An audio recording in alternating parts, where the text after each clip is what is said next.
The Tesla coil itself was a complete failure. It was looked as a viable energy source to, feed an energy source that would help light homes, heat homes, all that kind of stuff. It was incredibly dangerous, incredibly unstable, until it fully, settled down. It had issues with that it could actually kill people. And then it had other issues too. It had to use a certain type of lighting, a certain type of light bulb to make it work. I think it was like a fluorescent light bulb, a neon sign, that kind of stuff. That's what it could use. Went for a better way of working on it. What it did do is it led to us working on different wireless systems, the AC wireless system, not air conditioning, but an AC. Basically, that led to us using circuit breakers and figuring out what power surges did and how that moved about. It also allowed us to use wireless systems. So it was groundbreaking for us learning how to use wireless systems. Radio or something that moved through the air taught us that we can move frequencies through the air, and that's the technicality of what radio became. Technically, satellites today, if you want to go that far, were groundbreaking for what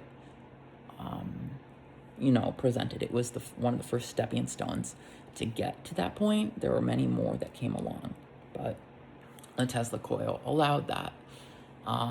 So we were able to use the Tesla coil as something to a greater purpose. And for that reason, Tesla is considered to many much more groundbreaking than whatever Edison did. Now, did Edison make more money? Did he die wealthy?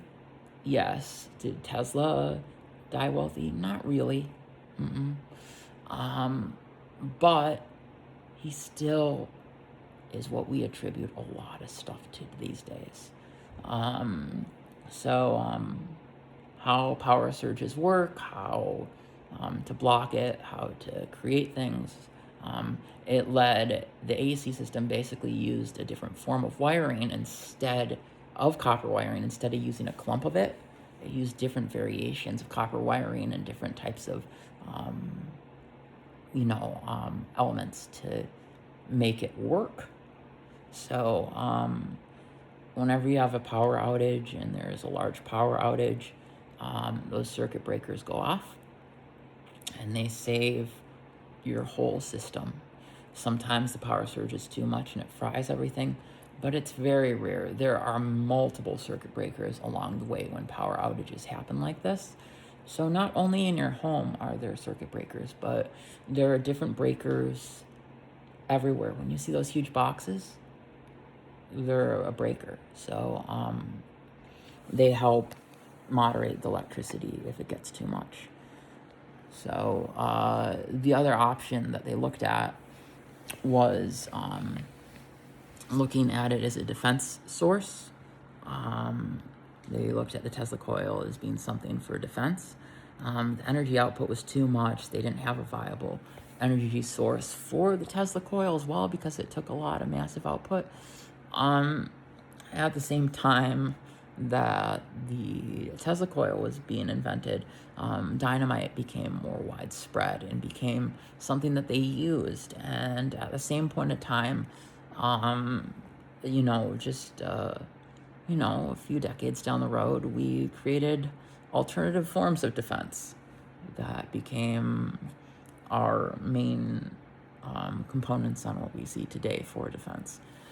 Defense has massively grown since then, but the idea of making a huge defensive grid out of electricity, the solutions are limitless back then for what we see today. Anyway, guys, have a good night.